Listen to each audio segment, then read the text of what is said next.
وَأَوْفُوا بِعَهْدِ اللَّهِ، اور پورا کرو اللہ کے ساتھ جو تم نے عہد کیا ہے اسے، اِذَا عَاهَدتُّمْ، جب کہ تم نے اللہ کو قول دیا، عہد کیا، اپنے اس عہد کو پورا کرو۔ دیکھیں، ایک عہد تو اللہ تعالیٰ نے ہماری ارواح سے لیا تھا جب ہم دنیا میں اس جسم کے ساتھ نہیں تھے، اللہ کے ہاں روحوں کی شکل میں، اللہ کا جو بھی ایک کولڈ سٹوریج ہے اس میں تھے۔ اللہ تعالیٰ نے تمام روحوں سے یہ عہد لیا تھا، الست بربکم، کیا میں تمہارا رب نہیں ہوں؟ تو سب نے کہا تھا قالوا بلا۔ ہماری انسٹنکٹ کے اندر اللہ تعالیٰ نے توحید رکھ دی۔ اس کے بعد جب وقت کا پیغمبر دنیا میں آتا ہے اور لوگ ان کے ہاتھوں پر اللہ کی توحید کی دعوت کو قبول کرتے ہیں، تو وہ بھی ایک عہد کر رہے ہوتے ہیں اپنے وقت کے پیغمبر کے ساتھ، اور پیغمبر چونکہ دنیا میں اللہ کا نمائندہ ہوتا ہے، وہ اللہ کے ساتھ آپ کا عہد ہے۔ تو اہل ایمان سے کہا جا رہا ہے اپنے پیغمبر کے ذریعے جو اللہ نے عہد لیا اس عہد کو پورا کرو۔ سورہ بنی اسرائیل میں جہاں 10 کمانڈمنٹس آئی ہیں، ان میں سے ایک کمانڈ یہ ہے کہ عہد کو پورا کرو، بے شک عہد کے بارے میں تم سے سوال ہوگا۔ مسند احمد میں ایک حدیث ہے کہ جو شخص عہد پورا نہیں کرتا اس کا کوئی دین ایمان نہیں ہے۔ لہذا جب آپ کسی کے ساتھ وعدہ کرتے ہیں، کوئی اسے قول دیتے ہیں، اسے پورا کرنا ضروری ہے، الا یہ کہ کوئی ایسی مجبوری ہو جائے، اور اس میں بھی ظاہر ہے اگر آپ روٹین سے ہٹتے ہیں تو پھر حقوق العباد کا معاملہ ہے، وہ اسی شخص سے آپ نے معافی تلافی کروانی ہے۔ باقی یہ جو بعض لوگوں میں مشہور ہے کہ وہ کوئی قول کسی کو دیتے ہیں کہ میں فلاں جگہ انشاءاللہ آپ کے پہنچنے سے پہلے ہی پہنچ چکا ہوں گا، اور بعد میں جب انہیں بتایا جاتا ہے کہ آپ پہنچے نہیں تھے تو وہ کہتا ہے کہ میں نے تو بات کی تھی، میں نے وعدہ تو نہیں کیا تھا۔ یہ اکثر آپ نے سنے، لوگ کہتے ہیں میں نے یہ جملہ نہیں بولا تھا، میں نے وعدہ تو نہیں کیا تھا۔ یہ بہانہ آپ نہیں لگا سکتے۔ ونس آپ نے جب کسی کو زبان دے دی، اس کے ساتھ یہ بولنا ضروری نہیں ہوتا کہ میں وعدہ کرتا ہوں۔ یہ شرط صرف قسم کے کیس میں ہے، جس قسم کے توڑنے پر کفارہ ہے کہ آپ یہ بولیں کہ میں اللہ کی قسم اٹھاتا ہوں کہ میں یہ کام کروں گا یا نہیں کروں گا مستقبل کے کسی کیس کے بارے میں، تو وہاں پر قسم ٹوٹنے پر کفارہ اسی صورت میں بنے گا جب کوئی یہ لفظ بولے کہ میں اللہ کی قسم اٹھاتا ہوں کہ یہ کروں گا۔ رہا عموماً ہمارا آپس میں گفتگو کرنا، جب ہم کسی کو یہ کہتے ہیں کہ میں فلاں جگہ پہنچ جاؤں گا یا فلاں وقت میں گھر میں اویلیبل ہوں، آپ مجھ سے مل سکتے ہیں، یہ آپ وعدہ کر رہے ہیں۔ اس کے لیے جملہ نہیں بولنا ہوتا میں وعدہ کرتا ہوں۔ اس لیے دیکھیں اللہ تعالیٰ ہمارا جب تم کسی کو قول دو تو اپنے عہد کو پورا کرنا ہے۔ وَلَا تَنْقُضُوا الْأَيْمَانَ بَعْدَ تَوْكِيدِهَا، اور اپنی قسمیں مضبوط کرنے کے بعد انہیں مت توڑو۔ وَقَدْ جَعَلْتُمُ اللَّهَ عَلَيْكُمْ كَفِيلًا، جبکہ تم اللہ تعالیٰ کو اپنی ان قسموں کے اوپر گواہ بھی کر چکے ہو۔ یعنی یہ عہد اور پاسداری سے اگلا ورژن ہے کہ آپ نے نہ صرف کسی کے ساتھ عہد کیا بلکہ اس پہ اللہ کی قسم اٹھائی اور یہ کہا کہ اللہ گواہ ہے اس بات پہ کہ میں جو آپ کے ساتھ یہ کمٹمنٹ کر رہا ہوں میں اسے پورا کروں گا۔ یعنی یہ سپر کمٹمنٹ ہے، ایک تو صرف قول دینا، اس کے بعد اللہ کی قسم اٹھانا، تو اللہ کو گواہ بنانا، یہ پھر اس چیز کا متقاضی ہے کہ آپ نے اپنی اس قسم کی حفاظت کرنی ہے۔ ان اللہ یعلم ما تفعلون، بے شک اللہ تعالی جانتا ہے جو کچھ تم کرتے ہو۔ قسم کا تفصیلی ذکر تو میں سورہ المائدہ کی آیت نمبر 89 کے کانٹیکسٹ میں کر چکا ہوں کہ قسم توڑنے کا کفارہ کیا ہے۔ قسم اور منت، ان دونوں کا کفارہ ایک ہے۔ صحیح مسلم میں حدیث ہے کہ منت توڑنے کا بھی کفارہ وہی ہے جو قسم توڑنے کا ہے، اور قسم توڑنے کا کفارہ قرآن حکیم میں اللہ تعالیٰ نے بیان فرما دیا کہ ایک غلام کو آزاد کرنا ہے، جو آج کل تو obsolete ہو چکا ہے۔ اس کے بعد یا تو 10 مساکین کو کھانا کھلانا ہے یا انہیں کپڑے لے کر دینے، اور اگر کوئی یہ نہ کر سکے تو پھر مسلسل 3 روزے رکھنے ہیں۔ منت توڑنے کا کفارہ بھی یہی رپورٹ ہوا ہے، وہ مسلم شریف میں ہے کہ منت توڑنے کا کفارہ وہی ہے جو قسم توڑنے کا ہے۔ اب قسم کی ڈیفینیشن کیا ہے؟ قسم کی ڈیفینیشن یہ ہے کہ آپ مستقبل میں کسی واقعے کے بارے میں کمٹمنٹ کوئی کریں. مثلا اللہ کی قسم میں فلاں شخص کے گھر کبھی نہیں جاؤں گا، اور آپ چلے جاتے ہیں تو آپ کی قسم ٹوٹ گئی. لیکن آپ ماضی میں کچھ کر چکے ہیں اور آپ یہ کہتے ہیں اللہ کی قسم میں فلاں جگہ نہیں گیا تھا، تو یہ قسم نہیں ہے، یہ ایک جھوٹ ہے جو آپ نے بولا ہے، اور اس کا کفارہ بھی کوئی نہیں، صرف توبہ ہے. قسم ہمیشہ فیوچر سے تعلق رکھتی ہے کہ میں یہ کروں گا یا نہیں کروں گا. جب آپ اس کے اپوزٹ جاتے ہیں تو پھر آپ کو قسم کا کفارہ ادا کرنا ہوگا. ماضی کے کسی واقعے میں شدت پیدا کرنے کے لیے، اپنی بات کو منوانے کے لیے کہنا کہ اللہ کی قسم میں نے یہ کیا تھا، جبکہ پتہ ہے کہ ایسا نہیں تھا، تو یہ جھوٹ شمار ہوگا، اس کا کفارہ نہیں ہوتا، یہ ایک جھوٹی قسم ہے. اس طرح کی سچی قسموں کے بارے میں بخاری میں آیا ہے کہ سچی قسم بھی اگر کوئی دکاندار کھاتا ہے تو مال تو اس کا بک جائے گا لیکن برکت ختم ہو جائے گی، سچی قسم کے اوپر. جھوٹی تو چھوڑ دیں.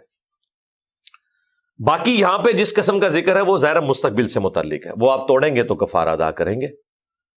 البتہ اگر کہیں ضروری ہو جائے قسم توڑنا تو پھر قسم کو توڑنا واجب ہے اور آپ کو کفارہ ادا کرنا ہوگا. بخاری مسلم میں حدیث موجود ہے، نبی علیہ السلام نے فرمایا کہ اگر کسی کو یہ اندازہ ہو جائے کہ اس نے کوئی غلط قسم کھا لی ہے تو وہ قسم توڑ دے اپنی. بسا اوقات میں بھی کوئی قسم کھا لیتا ہوں اور جب مجھے احساس ہوتا ہے کہ اس کے مخالف کرنے میں بہتری ہے تو میں اپنی قسم توڑ کر کفارہ ادا کر دیتا ہوں. نبی علیہ السلام نے اپنے بارے میں فرمایا. مثلا آپ نے ایک صحابی سے ناراض سے آپ نے فرمایا اللہ کی قسم میں تجھے بیت المال میں سے کچھ نہیں دوں گا. اس ٹائم نبی علیہ السلام ایک بشری تقاضے کے تحت غصے کے عالم میں تھے. بعد میں آپ کو احساس ہوا کہ ٹھیک ہے ایسی غلطی بھی تھی، چلو معاف کرتے ہیں. اب حضور تو قسم کھا چکے تھے تو آپ نے اپنی قسم توڑی، اس کا کفارہ ادا کیا اور پھر اس کو بلا کے مال دیا. تو اس طرح کے جو معاملات ہیں قسم والے، وہ قسم توڑ بھی دینی چاہیے اگر کوئی کسی نے غلط قسم کھا لی. اسی طریقے سے بعض اوقات لوگ قسم کھا لیتے ہیں اس اعتبار سے کہ اپنی بیوی کو مجبور کر دیتے ہیں کہ اگر تو اپنی بہن سے ملنے گئی یا بھائی سے ملنے گئی تو میری طرف سے تجھے ایک طلاق ہے. اب بعد میں احساس ہوا کہ یار یہ تو بازی نہیں آئے گی، تو یہ تو جائے گی، میری بیوی بھی گئی ساتھ، تو پھر آپ اپنی یہ والی قسم بھی توڑ سکتے ہیں. اس کے لیے آپ کفارہ ادا کریں گے. کفارہ بے شک بعد میں ادا کر دیں، لیکن آپ اس چیز کا اظہار کر دیں کہ میں اپنی قسم توڑتا ہوں اور بعد میں کفارہ ادا کر دیں. اب اگر بیوی وہاں چلی گئی تو پھر طلاق واقع نہیں ہوگی. تو اس طرح کی چیزوں میں احتیاط کرنے کی ضرورت ہے قسم کھاتے ہوئے. رہا منت کا معاملہ تو وہ بخاری مسلم میں حدیث ہے کہ منت ماننے سے کسی کی مصیبت نہیں ٹلتی، کنجوس کا مال نکل جاتا ہے. کوئی شخص یہ منت مانتا ہے کہ میرا فلاں کام ہو گیا تو میں اتنا کھانا اللہ کی راہ میں صدقہ کروں گا، میں فلاں نیکی کا کام کر دوں گا. اب اس طرح کے جو معاملات ہیں ان میں منت ماننے سے آپ کا وہ کام نہیں ہوگا، آپ کا صرف مال نکلے گا. منت ماننے سے کبھی بھی کسی کی مصیبت نہیں ٹلتی، لیکن اگر کوئی منت مان لے تو اسے پورا کرنا ضروری ہے. البتہ اگر کوئی ایسی منت ہے جو آپ پوری نہیں کر سکتے یا وہ منت گناہ کے کام سے متعلق ہے، مثلا میرا بیٹا ہوا تو میں 1 سال کے بعد اس کی چٹیاں منڈواؤں گا فلاں مزار پہ جا کے. زمانے جاہلیت میں کسی نے قسم کھا لی، اب وہ توحید پہ آ گیا، اسے احساس ہوا، تو بھائی وہ منت آپ نے پوری نہیں کرنی، وہ اللہ کی نافرمانی میں ہے. لیکن چونکہ وہ غلط منت تھی، اس کی پینلٹی آپ کو پڑے گی، آپ کفارہ ادا کریں گے اس کا، وہی والا جو قسم والا سورۃ المائدہ کی آیت نمبر 89 والا، اور اس منت کو پورا نہیں کریں گے. وہ مسلم شریف میں حدیث ہے، ابو داؤد میں حدیث ہے کہ کوئی ایسی منت نہ مانو جس پہ تم قادر نہیں ہو یا مشکل ہے. مثلا کوئی کہتا ہے روزانہ 1000 نفل پڑھوں گا، منت تو مان بیٹھا اس ٹائم، اب پتا چلا کہ یہ تو میں کر ہی نہیں سکتا، یا ایون روزانہ 2 نفل فالتو پڑھنا بھی کئی لوگوں کے لیے مشکل ہو جاتا ہے، تو آپ منت توڑ دیں، اپنی کفارہ ادا کر دیں. اور اس حدیث میں ساتھ یہ ہے کہ نہ کوئی ایسی منت مانو جو اللہ کے نافرمانی کے کاموں میں ہو. اس طریقے سے ابو داؤد میں حدیث ہے، ایک صحابی نے نبی علیہ السلام سے عرض کی کہ میں نے منت مانی تھی کہ مقام بوانا پر میں کچھ اونٹ اللہ کی راہ میں نحر کروں گا.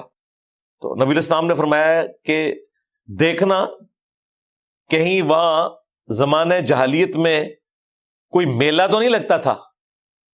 اس چیز کا خیال، یعنی زمانے جہالیت میں بھی اگر کوئی میلہ لگتا تھا یا کسی بت کی پوجا تو نہیں ہوتی تھی وہاں پہلے؟ اب نہیں، پہلے ان کا نہیں یا رسول اللہ ایسا نہیں تھا. تو آپ نے فرمایا تم اپنی منت کو پورا کرو. یہ ابو داؤد کی حدیث اس بات پہ گواہ ہے کہ جہاں پر اللہ کی نافرمانی کے کام ہوتے ہوں وہاں پہ اللہ کے نام کی منت بھی آپ پوری نہیں کر سکتے، یا ماضی میں بھی ہوتے رہے ہیں. حضور نے کہا زمانے جاہلیت میں تو کہیں بت کی پوجا نہیں ہوتی تھی، کوئی میلہ تو نہیں لگتا تھا. کیوں؟ یہ نہ ہو کہ تم وہاں جا کے دیگے دو اور لوگ کہیں کہ جی فلاں بزرگوں کی، شاہ صاحب کی یاد تازہ ہو گئی ہے. ظاہر ہے وہ دوبارہ سے رینیو ہو گیا. اب مجھے بتائیں، جہاں زمانے جاہلیت میں خلاف شرع کام ہوتے ہوں، بعد میں ختم ہو چکے ہوں، وہاں پہ بھی اللہ کے نام کی آپ منت نظر نیاز نہیں دے سکتے، اور جہاں آج تک برائی کے کام ہو رہے ہیں وہاں جا کے اس طرح کی منت ماننا. لوگ ہم سے پوچھتے ہیں کہ جی آپ کہتے ہیں کہ جی داتا دربار پہ یا فرید گنج شکر کے دربار کے اوپر دیگ نہ دیں، وہاں غریبوں میں تقسیم نہ کریں. تو اس کی اصل یہ حدیث ہے کہ وہاں پر خلاف شرع کام ہو رہے ہیں، یہ مزارات ہی نبی الاسلام کی نافرمانی پہ ہے. مسلم میں حدیث ہے کہ نبی الاسلام نے قبروں پر عمارت بنانے سے، ان کو پکا کرنے سے، ان پہ مجاور بن کے بیٹھنے سے یا ڈائریکٹ بیٹھنے سے منع فرمایا. تو جو اڈے رسول اللہ کی نافرمانی پہ بنائے گئے ہیں وہاں پہ کوئی اس طرح کا نیکی کا کام کرنا بھی منع ہے.